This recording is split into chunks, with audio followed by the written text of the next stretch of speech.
Welcome to the Savvy Dentist Podcast with Dr. Jesse Green, the show where great dentistry meets great business. Listen in each week as we bring you an inspiring person who will share their story, ideas and business techniques to help you create a practice and a life you love. And now introducing your host, Dr. Jesse Green.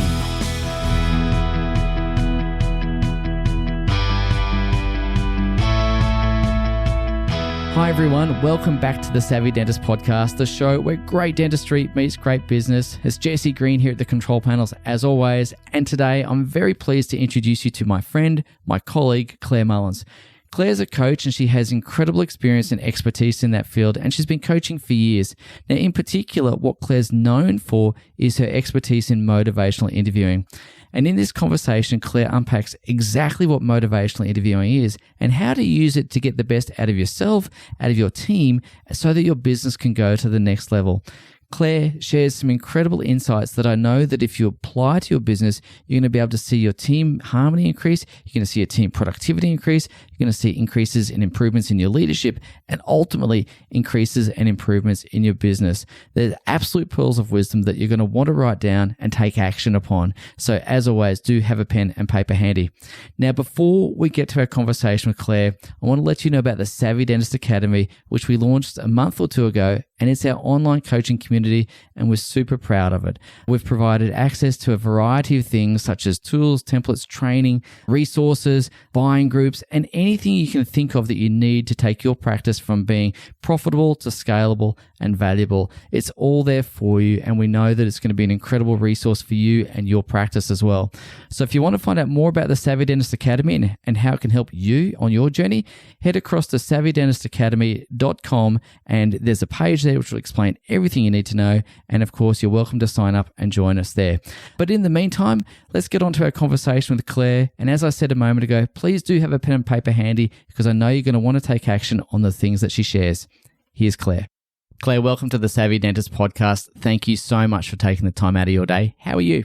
I'm really well, thank you. Well, as we are recording this, we are in the middle of bushfire season in Australia, and you do live in a bushy kind of area, so everything's okay at your end? Yes, we got through our catastrophic day, but now we've got a fire nearby, but not that nearby, so It's okay. All right, so bushfire plans ready and raring to go. Absolutely. Well, fantastic. All right, now you've got a lot of experience and background in coaching, mentoring, and you've also got a professional background in healthcare. I'm curious to ask how you found your way from healthcare into coaching and mentoring. It's not a linear process. I'm familiar with that process, but everyone's story is different, and I'd love to know a bit about your background. Sure. I trained as a physiotherapist, but even when I went into physiotherapy, I had as my second, third, fourth, fifth, sixth criteria of what else I would do was psychology. Yeah. So it was always dear to my heart. And I got my degree, I worked as a physio, and I ended up always more interested in the headspace of my patients, what motivated them to get on with their rehab, what were their obstacles, that kind of stuff. So again, always at the front of my mind. And then I ended up through my travelling and work, spending a lot of time with medical students. So my world then began to evolve around general practitioners, and I found a lot of them were leaving the industry because they were stressed, didn't have the skills that they needed in their communication, their time management, the leadership roles that they found themselves in. And I thought it was such a huge loss that these wonderful people were leaving an industry that they actually loved, but just they weren't coping with anymore because of, from what I saw, just a lack of skills. So I did when I was working in England, I did a coaching qualification there and then started working with general practitioners. It's really interesting, isn't it? Because I can't comment about medical training or physio training, but I can say in dentistry at least, there's a lot of emphasis on developing the clinical skills, but no one teaches you those people management skills, the leadership skills, the self-care skills as well, which I think are really important and don't get spoken about enough. But when it comes to psychology, what is it about psychology that fascinates you so much? Because it is an interesting space, but what do you find so intriguing about it? I'm just always interested in other people's perspectives of things. Like, I find it fascinating that we can all you can take 10 people, put them in the same situation, and there will be 10 different responses because of all of their background and their history and all of those, the nuances that happens in people's lives. So that's always interested me greatly.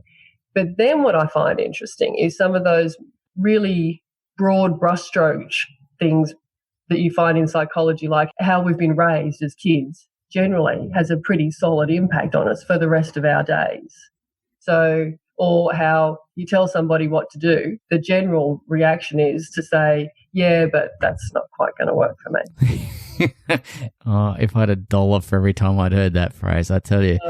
Yeah. Yeah, or it'll work for someone else, but not for me because of blah, blah, blah. Insert reason, right? So when you did your coaching qualification, and your coaching qualifications like mine are probably quite broad and it's got a lot of application, where do you see coaching skills having application generally? And of course, we'll talk a bit more about your work. I know you've got a deep interest in certain segments of that, but coaching is a really broad skill set. Where do you think that dentists could learn those skills, and why would that be of benefit to them? I think that coaching skills just generally are useful in life, full stop. So are you using it with your kids? Better than telling them what to do. Any team members where you're looking to inspire some change, to just make a change within a practice. As soon as you've got a human factors interaction, then a coaching skill is going to be useful for you. And just for the sake of the audience, we probably should define what coaching skills are and why they might be useful. How do you see coaching versus mentoring? What are the fundamental differences that you see there? The biggest difference is just not having all the answers and not imposing those on people. Even if you feel like you do, you just step back and give the person the space to have their own ideas and have their own experience of an event, and then have their own reaction to it, have their own input on how they'd like to change it. So giving people that space, and the coaching element is then having the questions for them to evoke what's going on for them, and then listening to it genuinely. Emphasis on the word genuinely, isn't there? Without feeling that you need to add an opinion or add some additional insight that you're hoping that they'll get. Noisy world, busy world, I think that those coaching skills are really important because it does slow things down a little bit, in my opinion anyway. And from your perspective, when you're coaching versus mentoring, what might one of your clients experience, and equally if a dentist was to pick up the coaching skills and learn how to do that, what might they experience with their teams, for instance, as an outcome or as a result of learning this? A world more of collaboration and motivation from the team member. I was talking to a client the other day, and he was saying, but how do you make them do what you want them to do? And I said, you can't. And he said, you're right. Because that is very often the dentist's experience is, but how do I make them do it? Because it just doesn't work when I tell them what to do. And there's your answer. You told them what to do. Yeah. So the alternative approach would be? To invite them, there is an invitation, but it's to evoke from them their reasons for wanting to change, and then their ideas on how to make a change. Yeah. And then, of course, because it's their ideas, they adopt it, right? Yeah. They take greater ownership of it. So I know, Claire, you've got a lot of experience in the world of motivational interviewing, and we've had a few conversations around that, and I'm not even a novice at that. You've got quite a lot of experience. Could you just walk us through what motivational interviewing actually is? Because we hear the term, I've certainly heard the term bandied around. I'm curious to understand exactly what it is and what it involves. So it arose from the world of addiction rehabilitation. So basically the practitioners are finding that telling people what to do in terms of their unhealthy habits was not working. So from that grew a way to have an interview with a person. So interview being two people are involved in this. It's not a one-way conversation. About looking for the source of motivation and what is motivating that individual to change their behaviour, so to move towards a certain goal. which was to move away from unhealthy behaviours to healthier behaviours. Mm-hmm. So broadly, the motivational interview is having an endpoint in mind, and then it's the dance between the two people, so the coach and the person that you're speaking with, as to how to get to that end result. Okay. So again, is that a similar concept to coaching then? Is it asking questions?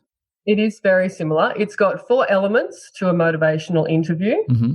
Whether you actually get to the end of it in that first conversation is not guaranteed, and sometimes you don't want to push it, Mm-hmm. basically. Mm-hmm.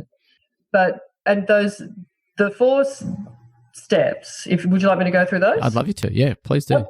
So the first step is actually engaging with the person so that the person actually feels like you understand them and you get where they're coming from. Yeah. So for someone to truly be heard, and you're demonstrating empathy at that point. So that's the first part, is to build a relationship. Mm-hmm. The second part is to choose what it is that you're going to be focusing on. So you've got a goal, otherwise it just kind of waffles everywhere. Mm-hmm. The third part is to then evoke from the person, what are their reasons for making that change? So if they were to make this change, what would that look like? Yes. So we're looking to evoke what that individual's reasons are for making a change, how it would benefit them, basically. Mm-hmm. And then once that's done and you get to a point where the person can actually envisage a change, then you move into a planning phase. And again, in that planning phase, you're still using some of those evoking skills to now come up with actual actions on how we're going to make the change happen. Okay. Yeah. So they're the 4 steps to it. So can you just expand on evoking skills for a moment? Because again, I understand what conceptually we're trying to achieve, but in a practical sense, what sort of evoking skills might a successful motivational interviewer possess? So what we're looking to do is just to hear more from the person talking about the change. So instead of kind of sticking with the status quo, it's what would change. So, and to do that and to elicit those kinds of ideas, then it is questions like, so if you were to see 60 new patients in a month, how would that be for you? And then they can elaborate on that. Yeah. What would be the 3 best reasons for seeing 60 new patients in a month? Great. And again, they can elaborate on that. Let's say, for example, we were going to stick at the 20 new patients a month at the moment, what do you think the worst outcome could be from sticking at that level? Yeah. What would be the best outcome that we could see if you had a lot more new patients, like that 60 plus? Got it. So it's that kind of questioning. All right. So that makes a lot of sense. And I guess from the perspective of dental practice owners who are listening to this podcast, this is going to be all about driving behavior change, whether it's with a patient, which you could be talking about to improve oral health, dental care, so on and so forth, oral hygiene habits and the like, but equally with the team. And you touched on a point earlier where you're talking to a client who'd said, why can't I get the team to do what I need them to do? Which, again, I think is a really common problem. So, ladies and gents, if you've just tuned in, I'm going to encourage you to go back and listen to what Claire had to say, because those skills and those points, those 4 key elements that she's outlined there for you, are going to be very helpful for you as you go through that. One of the questions I've got for you, which is perhaps a little bit around leadership and self-leadership, but related to motivational interviewing, I think, at least, is we understand why practice owners get frustrated when their team's not doing things. Mm-hmm. But what about when doing things yourself? How do you get yourself moving? Because how do you have that motivational interview? As you said, it's a 2-way street. How do you get yourself up and doing and go, why am I not doing the things I know I should do? I think that can be a fairly significant can of worms. I'm brave if you are. Yeah. Well, I think that when we look at what motivates ourselves, there can be those limiting beliefs that people have. Yeah. And they're often quite hidden until you get your coach to draw them out of you. That's a big thing. Often we're too busy just to get on. We don't stop long enough to pause and actually think through. And even if we sat down and asked ourselves those same questions that I've just shared with you there in terms of thinking about what the change would be like, often people don't even take the time to do that. But if they sat down and actually thought, well, if I just take a template, these are my questions, and write the answers to if I did make this change, what that would look like, that they can actually start to hear themselves. And that in itself starts to help the system move towards making a change. Yeah, perfect. So coming back to the team situation, I know I'm bouncing around a little bit here, but I want to ask you, because you've got lots of experience coaching, you've got lots of experience coaching dentists in particular, and I'm curious to ask you, when it comes to working with teams, we've touched on that frustration that practice owners experience, but what mistakes do you see dental practice owners making when they're trying to guide and lead their team or even build their team? What are the common errors? Okay, so I think one of the first common errors is that as a clinician, and I can say that as myself as well, we fix stuff and we fix it so well. Someone comes in with a problem and it works great, especially for dentists and probably to a lesser degree the physios. But you come in with a hole in this tooth, we're going to fill it with this or do whatever, and done, fixed, see you later. Yep. Very simple. We cannot do that to team members. No. Here's the problem. Here's the solution. Off you go. Do it. Just doesn't work. Yep. And there's a reason for that. So the first problem is that we have that natural tendency, which is that writing reflex, as in we're going to fix it. Yes. But that then leads us to, now I'm telling you what to do. Mm-hmm. And there's this wonderful thing called psychological reactance, which is as soon as somebody feels like their choices or their freedoms are threatened, they're going to push back against it. Yeah, okay. And even if they agree, that's what is fascinating about the research. Even if they kind of agree with what you say and it's a good idea, they're still going to push back. Yeah. So it's your yes buts, or or they just come up with all the reasons not to do it. Yeah. So that's the first problem that comes about. The other thing is, I think that oftentimes team members really don't feel like the boss gets them. Okay, tell me more about that. I think that sometimes there's a sense that the clinician is in their room, they're in a bit of a bubble. They don't really get how hard it is out on the front desk managing all of those competing pressures. You know, they've got pressure from, patient on the street who's come in. They've got pressures on what they should be doing with their systems. They've got pressures from, the dentist in the treatment room, that they want them to be doing another level of communication. You also need to be running the reactivation programs. It can be very overwhelming for team members, I think. And until the dentist or the business owner really can demonstrate that they have that empathy, the compassion, that they see where they're coming from, then everything's just going to land on deaf ears as well. Even the question of, so what do you feel about this? If there is not that engagement first, there's going to be a lot less coming back from the team member. Yeah. So we really need to engage the hearts and minds of the team, not just have a one-way dialogue, not tell again, coming back to that. We've got to make sure that we're enrolling them, bringing them into the conversation, and really trying to extract from them what is important to them, but also listen so that we hear, but listen so they know that we hear. Yes. And that speaks to the spirit of motivational interviewing, which is a new, this motivational interviewing in itself is in its third textbook. Yeah. And in the last one, they brought in the concept of the spirit of motivational interviewing, which takes it away from being a tool to manipulate people. Yes. So the spirit there's 4 elements to the spirit. There's compassion for the person. There's acceptance of where they're at. There's evocation from the client, so working with them. And there's collaboration. Yeah. If we can bring to the table that spirit, you won't be telling people what to do. You genuinely want to know what is going on for them. And you will genuinely accept, okay, I didn't get it. I see where you're at now. This has been really tough for you. It is really fascinating. And it's interesting, actually, because even in our own practice, I've found that there have been times when I've been, beavering away in the surgery doing whatever procedure I was doing. And then I've got some sort of expectation of what should be happening at the front desk and what should be happening now.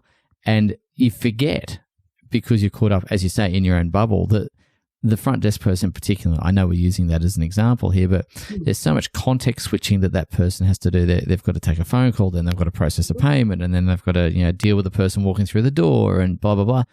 So I guess coming back to that, there's complexity in roles and there's context shifting and how to focus. Do you have any thoughts, and again, this is a bit of a leap from motivational interviewing, but do you have any thoughts about dealing with, for those people listening who might be in a role that involves that, but dealing with context shifting? How do you context shift in a role and maintain some degree of sanity and productivity and stay on the right path? Have you got any thoughts around that? I think a lot of it is having the space, the time space to deal with it, and ensuring that staffing numbers are accurate. Yes. That's one of the first things. A lot of, but then in terms of shifting into different kind of sections, it's as a general rule, most people really just like to have a system, and it saves having to have a whole lot of new thought every time you're coming into a new task, because this is how we do it here. Yep. So when there's the time, they've got the time, they know the process, they know what they need to do, they feel they've been given the skills to do it such that they're confident, then that's instantly going to be so much better. And the other thing is as well, that's how they actually do it. It helps them to know that their leader has got their back and appreciates how difficult it can be. Yeah. Yeah. Okay. Excellent. So again, ladies and gents, I'm just going to suggest humbly that you go back and rewind the last 45 seconds or so and have a listen to that piece of wisdom that Claire shared with you, because I think it's going to make your interaction with your team much better, your productivity of your team much better. It's going to allow you to have clearer expectations and more reasonable expectations of your team. Certainly in the past, I could be accused of having some unrealistic expectations of people, some Herculean expectations on occasion, as I'm sure team members past and present might attest. But nonetheless, it is really important, because we've got to be able to relate to where that person is. I do want to shift gear for a second, Claire, because I'm always curious to understand what fascinates people. And for me, I'm always of the view that business is an intellectual sport, and we can trot out the tried and true systems processes that every dental practice needs and all that sort of stuff, and that's fine. But I think sometimes we can adopt a paint by numbers approach to business without really putting the deep thought and the deep work into it. And I'm curious to ask you, what are the things that fascinate and interest you, and what are the things that you've observed that make the biggest difference across business? I think that what makes the biggest difference is the human factors. And it's the really capturing all the loveliness of an individual who runs the business, because I always come back to the leader, because it's their name on the door. They're the ones who've taken out the big loans. They've put a lot at risk. They've got everything vested in this. And it's really, and everybody has beautiful qualities. That's in my opinion. Yes, I agree. And I just like to see that really conveyed and put on display for the other team members, for the practice, and for the patients that walk in the door. And that's what makes the difference. I love it when you can actually see a business and you can understand the character of the person just almost by looking at the marketing stuff or the colours that they've chosen or whatever. I like seeing the person behind it. Yeah, I really agree with you, actually, because it's interesting. As much as I love processes and systems for consistency and all those sorts of things, I'm of the view that you can over-systemize and rob a business of that flair, that individuality. And I think I've mentioned somewhere that McDonald's employs 15-year-olds for their arms and legs rather than their hearts and minds. But in our business, we really need hearts and minds. So I think you're exactly right. We've got to create some space. We've got to have some structure. We've got to create some flexibility within that as well. And that comes back to the motivational interviewing, in so much as when it comes to now we're mapping, so let's say we're mapping touch points across the practice, so we can get patients to love us more, refer more patients, etc. So in that, yes, the dentist can go through and say, right, well, this is all the business leaders saying this is our touch points. But then if you ask the team, what are our touch points? Chances are they've got some other thoughts there just to add. And then if the question is, so how do we bring each of our touch points to life that can embrace our personality, embrace the values of our practice. And then that's where you get to collaborate with the team who get to have input in, well, actually, I think we should do this, or we should be providing this for our patients. So then their character gets to come out as well. And as a patient walking into that kind of practice, what might a patient observe? Oh, my goodness. First of all, so I'm just having a little bit of post-traumatic stress to it. Okay. Remembering I'll never forget a practice that I walked into with was a GP practice. And honestly, you could have cut the air. Oh, there wow. was that kind of mumbling going on behind the desk about what was the doctors were up to.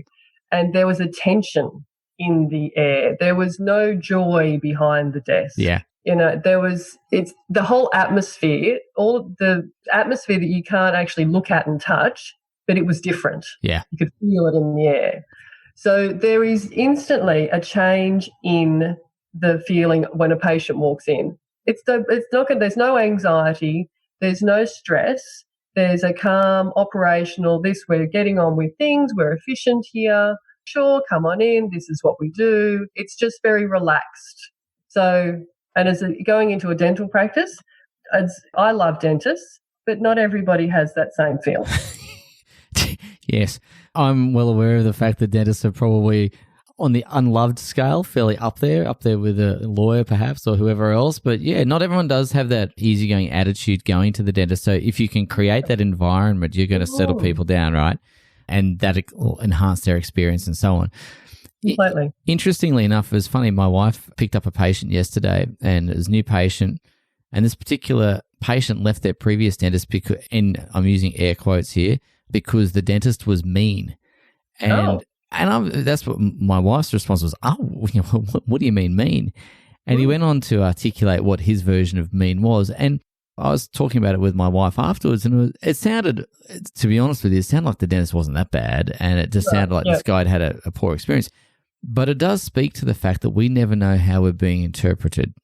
Mm-hmm. And so we've got to be conscious about how we communicate and how we do things, and just create that environment with a specific intention. Would you agree?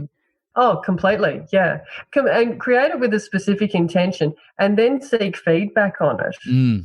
So if there's a whiff of somebody not being happy, I would hope that there's relationship between somebody in the practice and that individual that can say, something just doesn't seem like it's quite worked for you today, Mark. What's anything going on there that you can share with me, please? Yeah. And it's really interesting because the practice that I know this guy had come from, it's a good practice and they do great work, right? There's nothing wrong with them. I know them personally and socially, nice people, but something obviously didn't land. And that's why my wife Miranda was so befuddled, because she's going, wow, this just does not sound like the people we know. So I guess we've got to be a bit more on top of it. Well, but that's back to the psychology. So what's happened in that person's past experiences that they might not be able to process it in the way that it was meant, or that's where the interesting bits come from. Yeah. But regardless, from a view of compassion and acceptance, that's what it was for that guy. Absolutely right. And anyway, happily he had a good experience yesterday. So, so thank goodness. Look, I want to ask you, if you were to have the gospel according to Claire, or we had a giant billboard of something, where we could have your thoughts captured for all to see, what would be a couple of things you think are really important for practice owners to take away from our conversation today? I would say, even if you think you have all the answers, don't share them. That would be one of them. And value the input of your team. So that would be my kind of two big points. Yeah. Love that. I just love the space you created for that to occur too, which is fantastic. So, ladies and gents, I think there's a lot in those last 2 points. Again, please take notes and apply it, because I think what Claire shared is going to be key, and it's applied knowledge that matters, not just knowledge. So, Claire, you've been really generous with your time today. So firstly, thank you. I do have one last question for you though. It's slightly tangential, but it's just interesting for me to ask the question. If you and your hubby were to have a dinner party and you could invite half a dozen, up to half a dozen, doesn't have to be that many, up to half a dozen people that you thought would make good dinner conversation and be good company, they can be alive or past, who would you have had at your dinner table that you'd really like to talk to? Oh, I don't know if I can name half a dozen. So David Attenborough is my all-time hero. Yeah. Absolutely love the man. Yeah. And he's got really cool, interesting stories about critters. So love it, love it, love it. Simon Sinek, the leadership guru at the moment, because I just love just love how he focuses on the people. Yep, love him. I think Winston Churchill had a tremendous number of very amusing comments and quotes. Yep. I would have to have him as well. Mm-hmm. And I'd probably get my Nan back. Yeah, okay. Yeah, love Nan. Love the Nan. Nan died when I was only 4, which was a real bummer. But she had some cracking recipes. I'd like to do a bake-off with her. All right. So, I'd have them back. That'd be good. All right. I reckon that sounds like a fun dinner conversation. I can imagine David Attenborough and Winston Churchill going hammer and tong. I think that would be an interesting conversation. Yeah. And I think Nan and Simon would get on well. House on fire. Well, that she'd be baking him food and he'd be telling you about the golden circle. And Nan, you got to start with why you're cooking this recipe. Yeah. Love for the people. Love for the people. Love for the people. Exactly. Claire, you've been wonderful. And I really want to say thank you for taking the time out of your day to come and hang with us. And of course, I'm very fortunate because we get to work together. So it's an absolute treat for me to have this conversation outside of our normal conversations. So it's fun and I'm really glad that we've been able to do it. So thank you. Thank you. I've really enjoyed it too, Jesse. Yeah, it's been great. Yeah, thanks. Yeah. All right. Thank you for listening to the Savvy Dentist podcast with Dr. Jesse Green. For more free tools and resources, join the free Facebook group. Visit drjessegreen.com/Facebook. And for more episodes, visit drjessegreen.com/savvydentist.